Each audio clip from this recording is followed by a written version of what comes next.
So there are unborn gods in our life. We are living the hour before these gods awake in us. It is the darkness of the night in which we are living. There are no stars in the night, and all that is governed in us is by the elements of the subconscious. The lower nature is a reservoir from which all things spring up and govern our present acts. But between these gods and we human, there are the demons. They bring things of gods to us. They take our things to the gods, and therefore there is a hope. There is a future for us, and it is that future which has to open out in our life. But of that future, only a very little of it we can see, we can glimpse, we can have some idea. There is a vast subconscious below. There is a greater subconscious, the subliminal above, and we are not aware of these regions which constantly influence our life, our activities, our thoughts, our feelings, our perceptions, our emotions, all our movements. That constantly goes on in us. Yet there is a hope, there is a possibility, there is something in the very mechanism of things that things had to move forward. They had to go forward. Only a little of us foresees its steps. Only a little has will and purposed peace. A vast subliminal is man's measureless part. The dim subconscious is his cavern base. So these are the two extremes in which we are living. A vast subliminal stretching into the measureless future. The dim subconscious deepening into the past and influencing our activities today. So in the whole process, what happens? Our present activities, our actions get affected by both, by the subliminal and by the subconscious. Abolished mainly in the walks of time, our past lives still in our subconscious selves, and by the weight of its hidden influences is shaped our future's self-discovery. So the past Bhuta is constantly influencing our Bhavishya, our future. Our past lives still in our subconscious selves. We take a new birth, but that does not mean that the past has totally disappeared. The karma of the past is there. We had evolved from stage to stage constantly. By the weight of its hidden influences, it shaped our future's self-discovery. Thus, all is an inevitable chain, and yet a series seems of accidents. We think that this has happened accidentally, but there is the constant cause and effect relationship in our activities, in our life. There is a chain of cause and effect. Karma and phala, they get constantly tied together, and that chain, the shrankala, is always there, which is linking up all our activity. Thus all is an inevitable chain, and yet seems a series of accidents. They are not really accidents. We have made our present because of the past. We have to make our future again by the actions we shall do at present here. Now this inevitable chain is something which we cannot help. It is there. The cause and effect, that chain is there. There cannot be effect without cause. And that effect itself becomes now the cause for the next moment. And therefore the chain, the links keep on building up. Cause produces effects. Effects produce causes.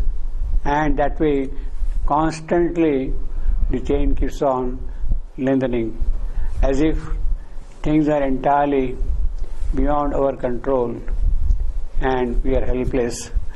Now, this principle of causality, or something which we are doing is going to produce effects, is a fundamental principle in all actions of nature. It is prevalent everywhere. You can't help it. Karma is already there, and the whole effort lies how to overcome this karma, how to remove the bad fruits of this karma is our present endeavor. Now this theory of karma is essentially the one which has come from Buddhism. It is the Buddhism's idea of actions being governed by karma. It is not so much there in the ancient traditions of the Vedas or the Upanishads. Even our Itihasas, Ramayana, Mahabharata, they do not speak in that sense, karma. It is basically something which has come from Buddhism. The Gita does speak of karma, but then it also tells you do your job and leave the fruit of the job to me. I will take care of everything. It does not add up to your karmas when you do that. See? So that is the redemption already offered by the Gita. You have to do your activities. You cannot escape your actions. But leave the fruits of your actions to me. I will take care of everything. Now, behind this cause and effect, there has to be some first cause to initiate the whole process of activity in us. What we are doing today is a result of something which has been done already by us. But behind all these, there has to be the first cause. Now, there have been debates about the nature of first cause in philosophies. Particularly, the Western mind is puzzled about the first cause of things. They think of, according to the theologian, God as the uncaused cause of things. He doesn't need any cause. He exists. He is there, and everything comes out because of God. Well, that is a great consolation. But then there is a question which is very aptly put by Savitri's mother. She is asking to Narad, "Look, my young daughter, full of virtue, beauty, joy, happiness, everything is there, wisdom is there, radiant and all that thing. And you are telling me that her lover she has chosen is going to die 1 year after the marriage." She is challenging Narad, "Is this your God who has created this law?" So is that thing, when you say God is the uncaused cause, is this your God who has created sin, who has created falsehood, who has created evil, who has created suffering, pain, misery, death? Is this your God? Is He the uncaused cause of all these things? Now, many things are missed in that formulation. It is good consolation. Yes, God is there.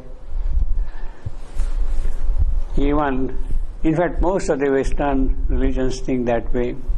Even Mohammedanism, Islam, speaks of that Allah. He is everything. He has created all these things, you see. He is this creation, this havoc which is being created around. Is He the cause of that? Now, the role of, without going to more details, the role of what the Indian metaphysics says of Prakriti is missed. That He has created, so to say, nature and left everything to her to work out things. So He stands away from all these things, and it is Prakriti who has to work out certain things in this creation. It is that chain, that link, that idea, that concept, in fact rather that reality of the creation is not present in those traditions, you see.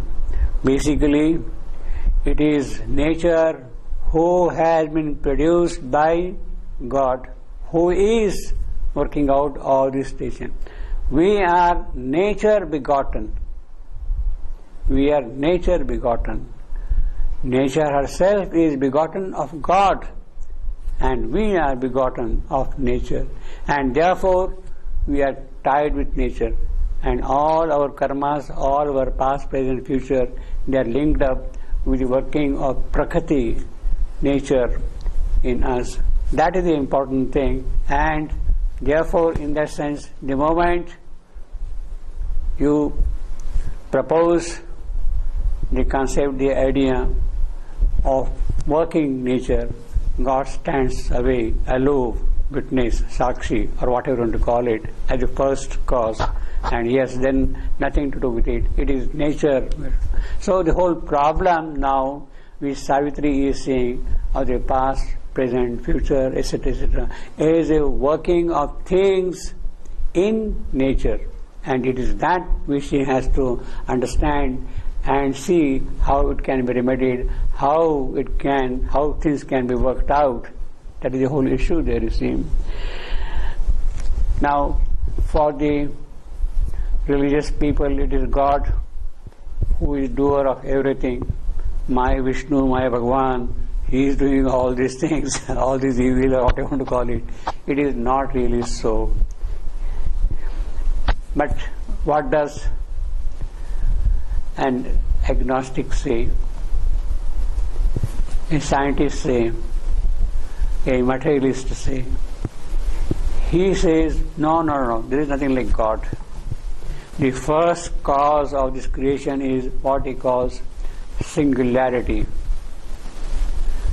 It is from the singularity that everything bursts out. It is a kind of a spouter from that singularity that what we are here around we see. So for him, singularity. In other words, what one person would call God, the other person is simply calling singularity, because none of them can be understood by mind. What is a singularity? He is unable to define. What is God? Again, he is unable to define. He is putting a kind of a tag, yes, this is God, this is singularity, and the matter is over for him. From that point onward, things move on, you see.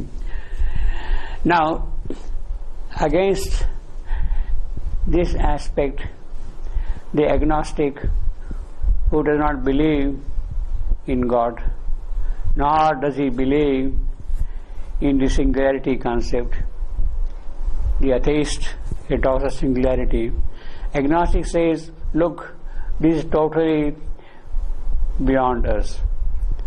There is no point in thinking of it. Do what you can do and proceed. What is given to your faculties, you develop them and proceed what you can do, that you see. So that way he takes a sort of an escapist view of things. In a way, he is also pragmatic. Well, this is the situation. Let us see what one can do, one can achieve in this situation, and proceed with that, you see. So that is what the agnostic would do. He says there is no point in talking of God or singularity and all that thing. They are totally beyond mind's concept. And then why bother about that thing? But that does not resolve the problem at all, you see. The daily life is there and activities are there, the subconscious. So here in Savitri, all these issues are directly or indirectly raised and answered in a very systematic manner in the entire essay, which Savitri, Shrebendu's epic Savitri, is developing in this context by presenting the whole experience as a dream experience in the cosmic formulation. The Swapna Avastha of the universe is what is now being shown here, and in that context we see the entire development here. See, about this thing, inevitable change is a very important phrase, and it is a very loaded phrase in the sense that metaphysically a lot of things are already put in one single phrase without expanding in the form of an essay, which would take inevitable change. One can write perhaps a couple of books on that. It is so strong a phrase you see here. The general starting point for the inevitable chain, the cause and effect, is the Aristotelian formulation. He speaks of 4 causes, and these 4 causes are the things which lie behind this inevitable chain, so to say. The first is, of course, what he calls the material cause. The second is the formal cause. The third is the efficient cause. And the fourth is the primal cause. These are the 4 causes Aristotle speaks of. In the material cause, you have objects. There is a table here, there is a camera here, there are equipments lying here, piece of rod is here, and rod is there. Now, why the table is here? Because behind the table there is a cause of wood. The presence of wood is the cause of this table. You have a statue made in bronze. Now, what is the cause of the statue? The cause of the statue is bronze. Bronze is the cause, you have metal is the cause, wood is the cause, and therefore it has given rise to this one. But that does not complete the story. Alright, wood is there. By itself it does not become a table. By itself a piece of bronze does not become a statue. There has to be some other effect, some other entry, the form. Somebody conceives of a table, an idea of a statue. You have a piece of marble and you need the imagination of Michelangelo to see already present in that marble a statue. He sees, look, in that marble I already see a statue. Without sculpting, without carving, he already sees a statue in that. You got a piece of granite. The sculptor already sees in that Ganesha sitting. So that is the second cause, his thought, his idea, and it is that. Then the action follows on that, you see. Now, after producing this effect, what happens is, you have seen the marble, in a marble a statue, you have seen in a piece of wood a table, you have seen in a lump of bronze a statue again. Somebody has to prepare it and do it, give a concrete shape, so to sculpt it, so to say, and that is what is called the efficient cause. You have to have the efficient cause. So the efficiency of producing that result is what enters into the picture. And behind all these things, behind the stone, the wood, the form, the efficient cause is the primal cause. Yes, there has to be a creation, and that is the cause from which then the creation comes out. That is the primal cause. And behind that primal cause is the unmoving mover of things. Somebody who stands behind, and from that unmoving state of his, things start moving. The unmoving mover conceives of a cosmos, of a universe, and all the galaxies and the stars, and everything starts rolling out in the sky. So that is the inevitable chain of cause and effect in the formulation of this creation. So here, that all is an inevitable chain, but here it is not metaphysical chain which is being talked of. Here the chain is of the psychological relationship in the life of man, in our day-to-day activities, how things are getting influenced. It is that chain which is being presented here.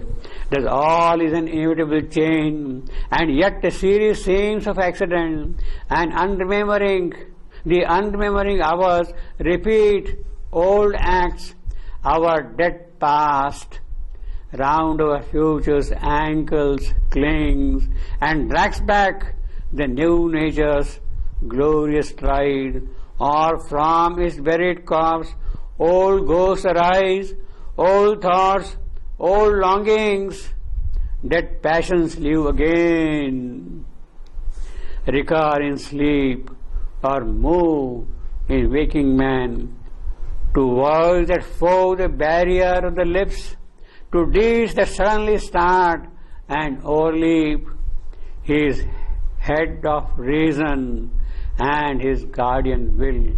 So that is how man is moved by the past thing. Old thoughts, old longings, they spring up and then they put him into action. His old self, man's old self, the past, lurks in the new self we are. We are not just what we are now. Actually, it is that past which is also present. And old self lurks in the new self we are. Hardly we escape from what we once had been. There is no escape. The past is still governing us in the dim gleam of habits' passages, in the subconscious darkling corridors, frightening corridors of darkness of subconscious. All things are carried by the porter nerves. So they are carrying all the baggage which is there buried in our past. They bring that thing and they bring forward to us.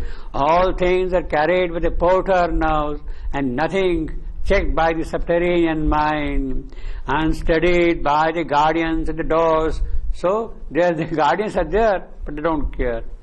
They let it go straight away, you see. All they pass is a very vivid description of this thing.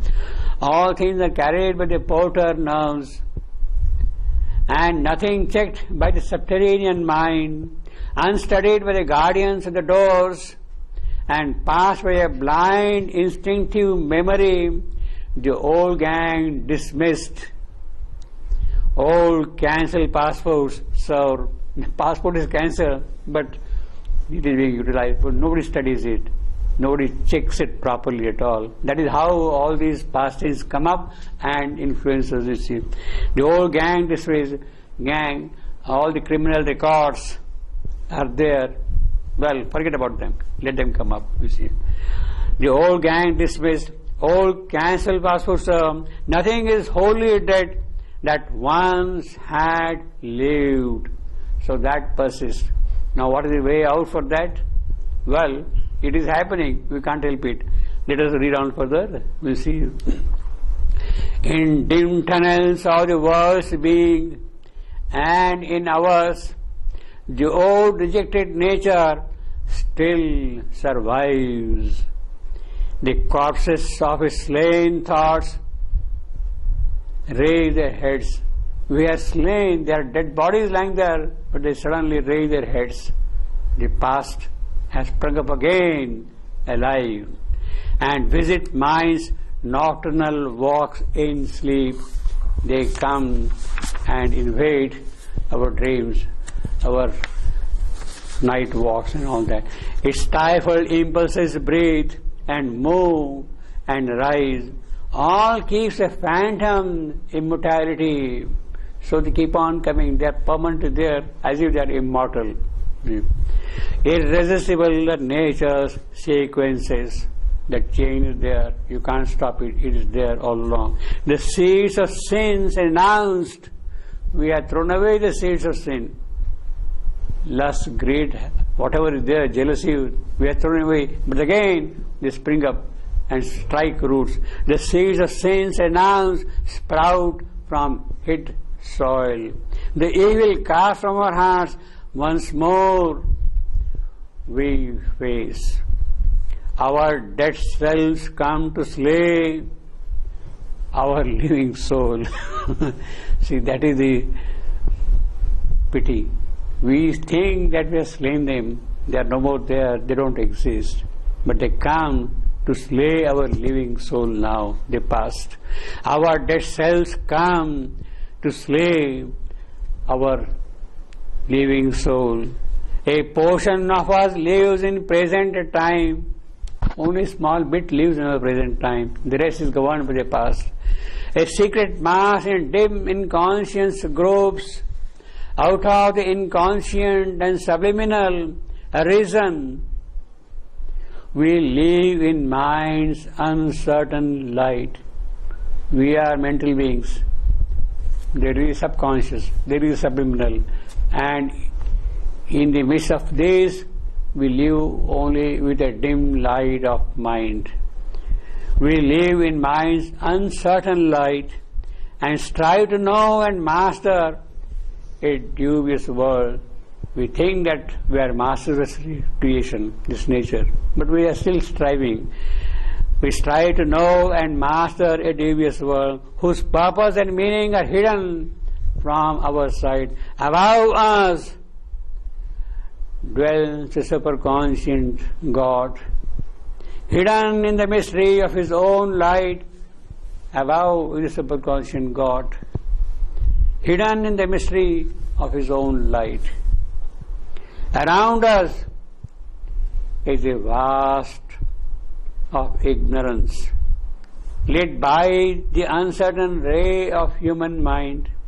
Below us sleeps the inconscient, dark and mute. So above is the superconscient God. Within us, the mystery of and around us is a vast ignorance. This is what we learn.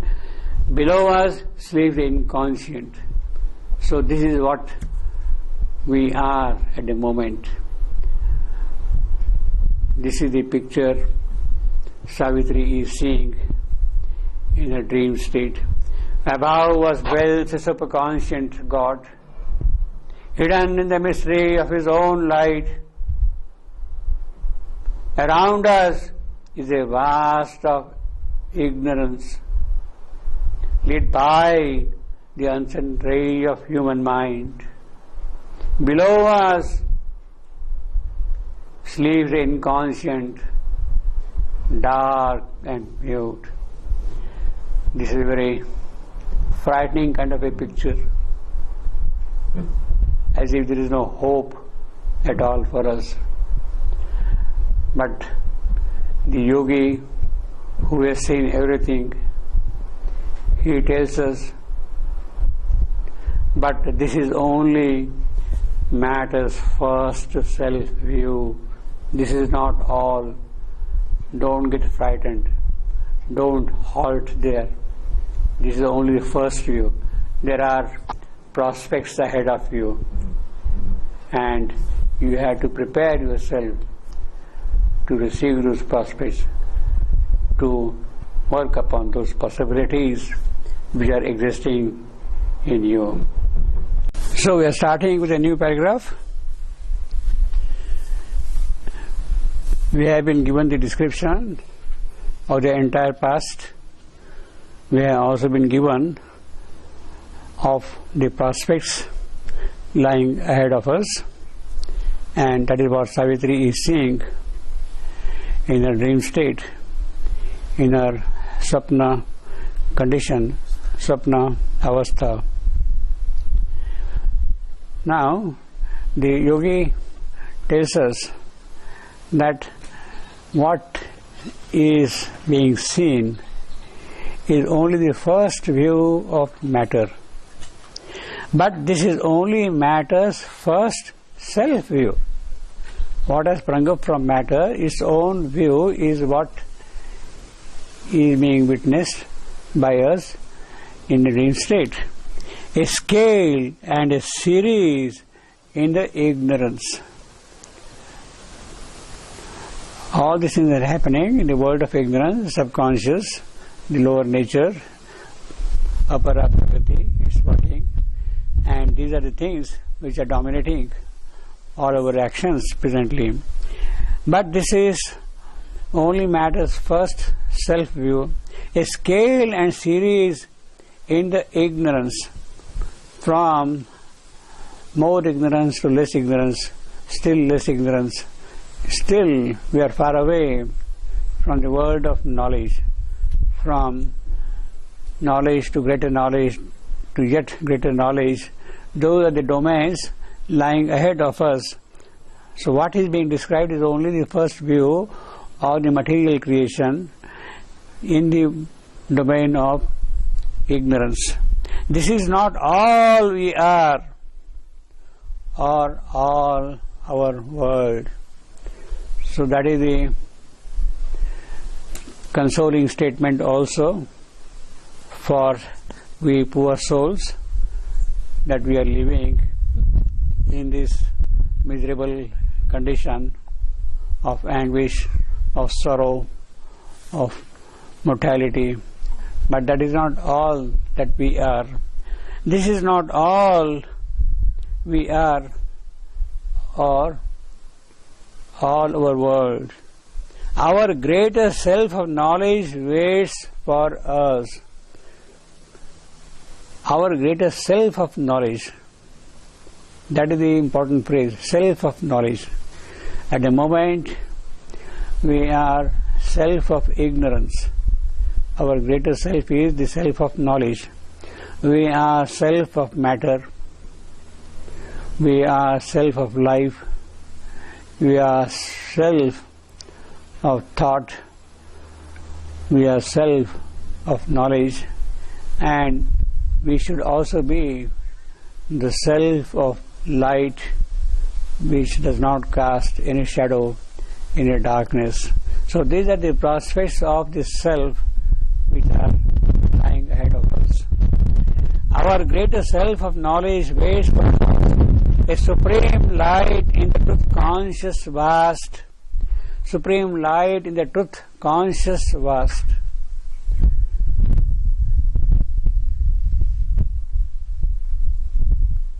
Satyam vas satyam, satyam brahat. In that state we have greater prospects. A supreme light in the truth conscious vast. It sees from summits beyond thinking mind, from the world of Satyam Brahat, Rutam Brahat. It sees the entire play of this creation here. That who? That greater self, self of knowledge is what sees it. It sees from summits beyond thinking mind. It moves in a splendid air of transcending life. It shall descend and make us a life divine. That is the promise. In fact, these are the prospects here for us. It shall descend and make us a life divine. And that was exactly the boon Savitri had won from the Supreme Himself. This possibility of us life becoming divine is the objective of this creation. But that objective cannot be fulfilled unless the obstacle which is standing in the way is removed. And that obstacle is the presence of death, the huge foreboding mind of night, who has projected himself as death. So unless that death is conquered, is removed, Earth's life cannot become divine. In any case, if this life has to become divine, it means that the obstacle must be removed.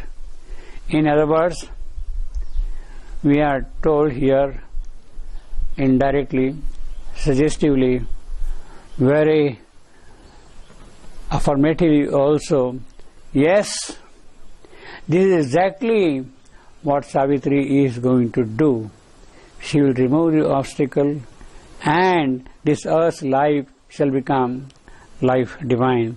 It shall descend and make us a life divine. Well, this is a statement which was written maybe around 1946. Sri Aurobindo wrote that thing. It shall descend and make us a life divine. Around 46, the prospects were very clear. Now, we can say, because of their work, Sri Aurobindo's and the mother's work, that it shall descend has become, it has descended. That self of knowledge has descended upon earth. So what is going to happen now with the descent is, it shall make us life divine.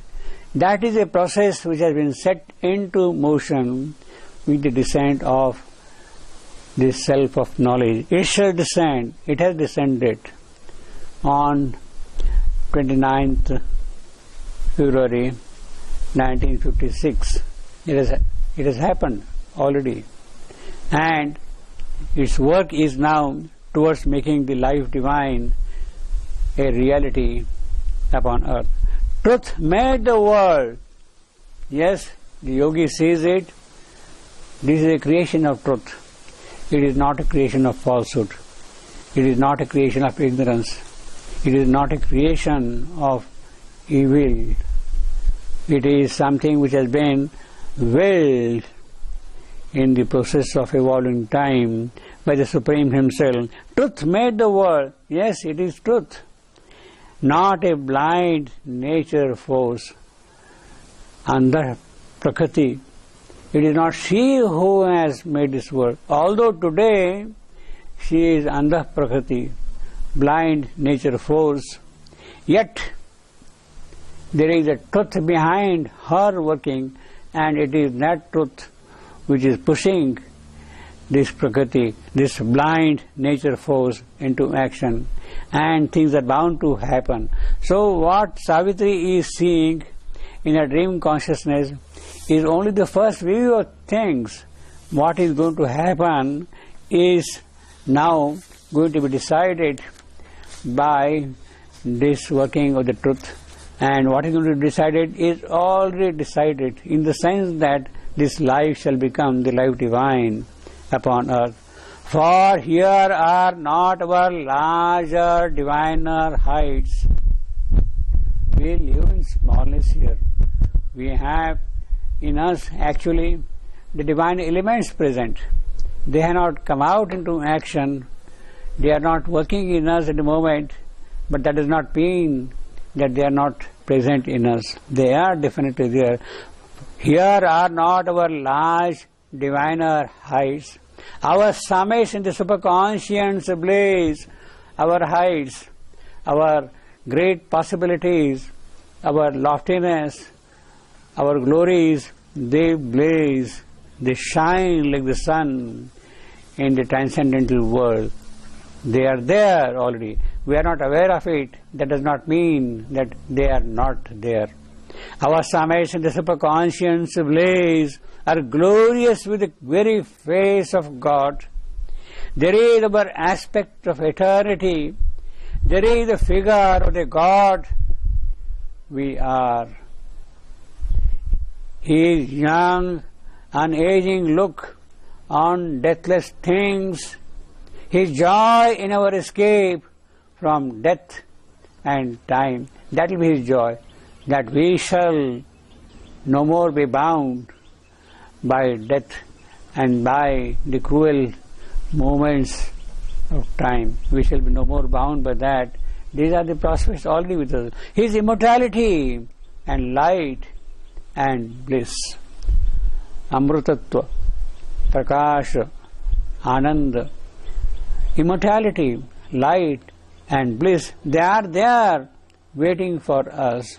We are not aware of them, but these are the things which should mean the beginning of the divine life upon earth. He has already said that, yes, it is bound to happen. It shall descend and life shall become divine. And what are the aspects of divinity? Immortality, light, bliss, they are bound to be here. His joy, all those things are present here. Our larger being sits behind cryptic walls. By some kind of a mysterious wall, we are shut off from our larger being.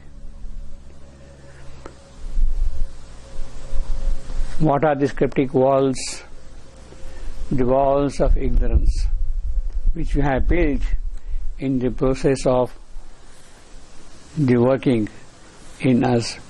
The greatest wall, the mysterious wall, the semi-transparent wall, the half-lucent wall is the world of our mind, which shuts us totally from the supermind, from the transcendental worlds. It is what the Isha Upanishad calls Hiranmayena Patrena. Our consciousness is covered by a golden lid. Here is a wall, cryptic wall, mysterious wall, which is shutting us off from the higher light. Our larger being sits behind cryptic walls. There are greatnesses hidden in our unseen parts. Greatnesses that wait their hour to step into life's front. All those greatnesses are waiting for us. They will step into the emerald moment of glorious time. They are bound to step into it. that wait there are to step into life's front. How long they are going to wait? They are going to wait for an hour, all right, but when is that hour going to be finished? It's going to be over. That will be over when we have also lent ourselves to those possibilities. There is an element of preparation, readiness from our side to receive what is coming down here. Yes, there shall be life divine, but that does not mean that it is automatic. It does not mean that it is going to impose itself upon you. You have to be ready to receive it. There is a part of preparation, and we had to do that bit of our job. We can't escape it. We feel an aid from deep indwelling gods.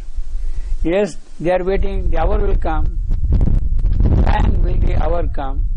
When the indwelling gods emerge, when we worship them, we bring them out, then the hour has come, and those glories which are waiting, they would arrive and descend in us.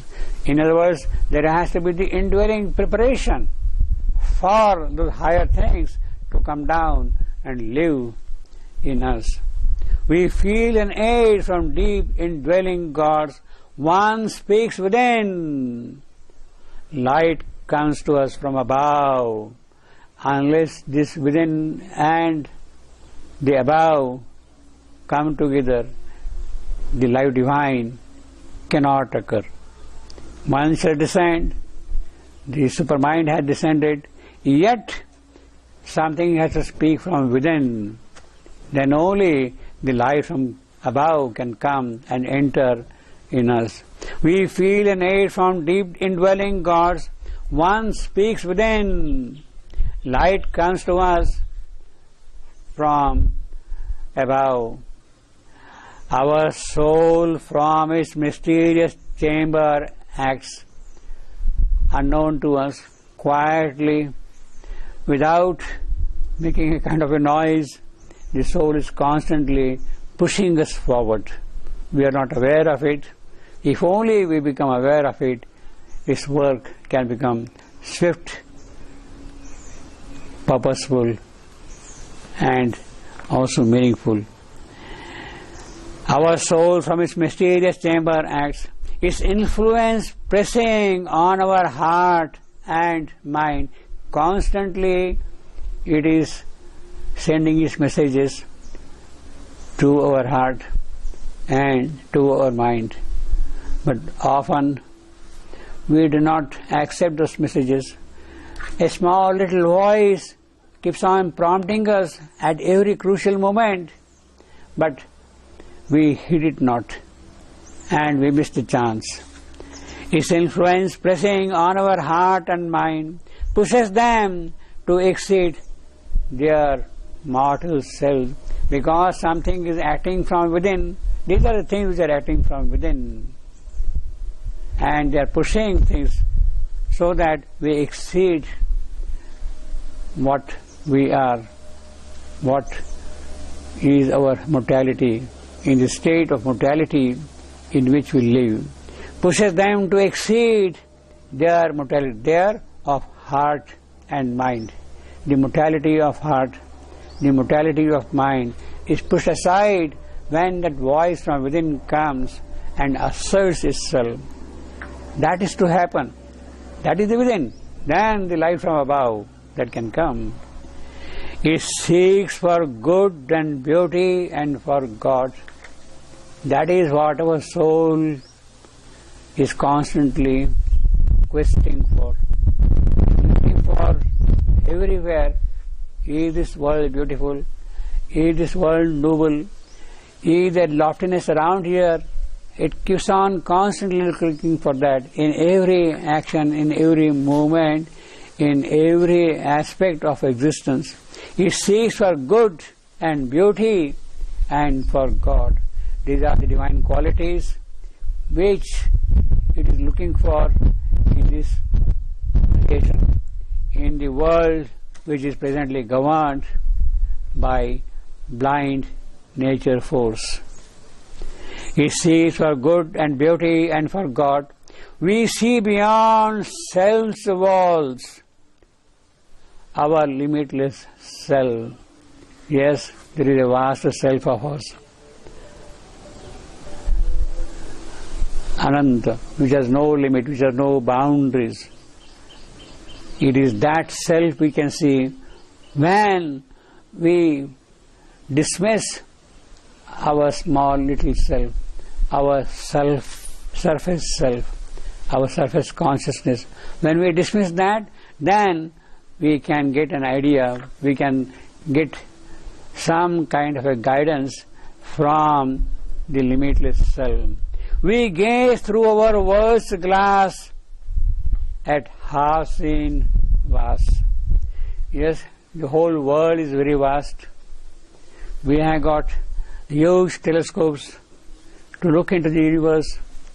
We have got in the space powerful instruments, Hubble telescope, taking pictures after pictures of the endless universe. They are there, but what happens to that? What are they? They only give us a glimpse of the half-seen vast. Beyond their gaze, there are domains and domains which they cannot grasp, they cannot understand, they cannot know, they cannot see. Their sight does not reach them. Even the most powerful instruments which we build, they cannot see that. You see, after all, Hubble telescope is a metaphor belonging to sight, drishti. We had to have some other kind of a drishti to see things of vastness.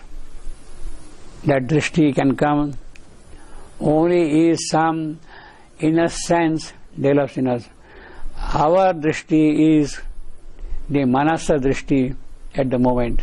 Behind our eyes is manasa. Behind manasa itself, there is the faculty of cognition which grasps immediately what the object is telling you. The object tells you, yes, this is what I am, this is what I am, this is what I am. It is that thing which is grasped by a faculty which is behind mind. And when that faculty of apprehension opens out in you, then opens out also the vastness of this creation, the vastness of the universe. Our half-seen sight, our mental sight, manasa, drishti, manasa, senses, all faculties, whether it is sight or hearing or all those five elements which I got, they belong to manasa. Behind manasa is sajnana, and beyond sajnana is the true knowledge. And it is that true knowledge which has to come to us. It sees for good and beauty and for God. We see beyond self's walls our limitless self. We gaze through our world's glass at half-seen worlds.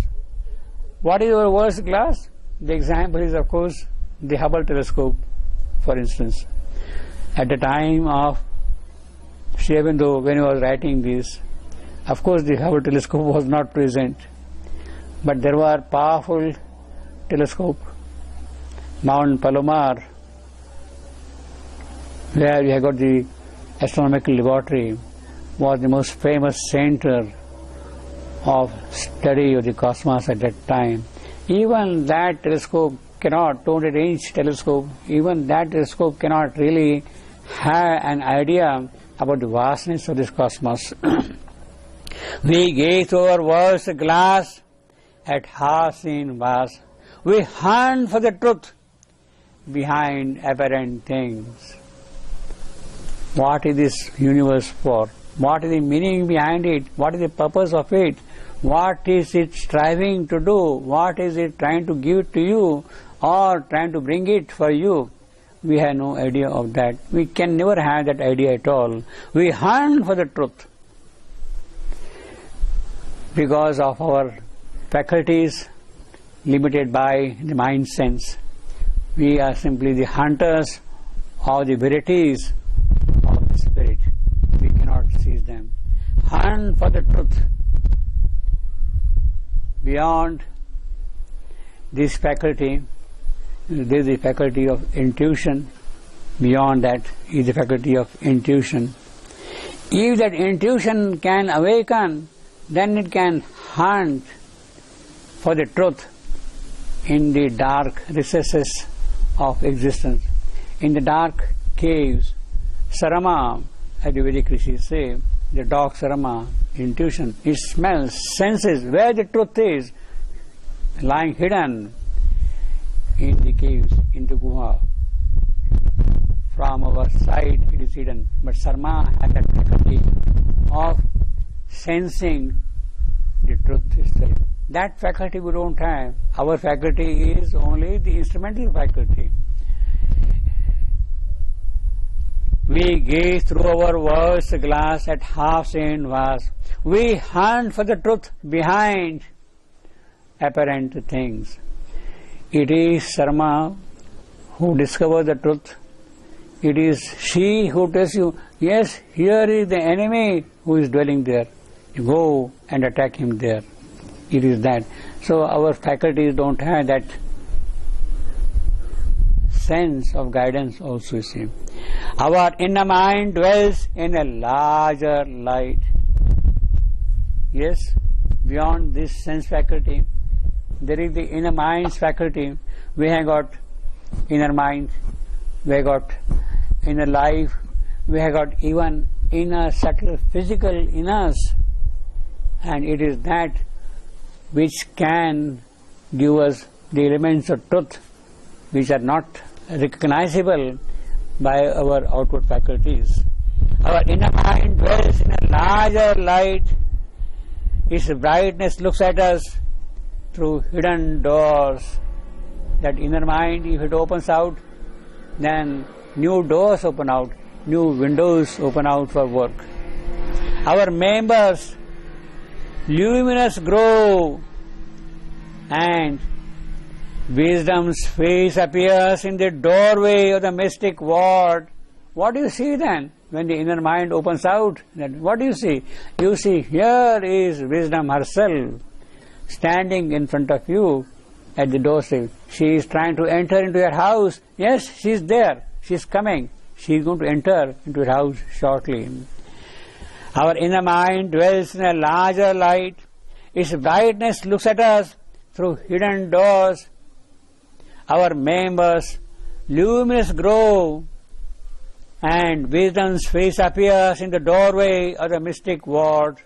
When she enters into her house, wisdom, prajna, when she enters into her house, our outward sense, manasa, outward sense, then we look at her and see above her son.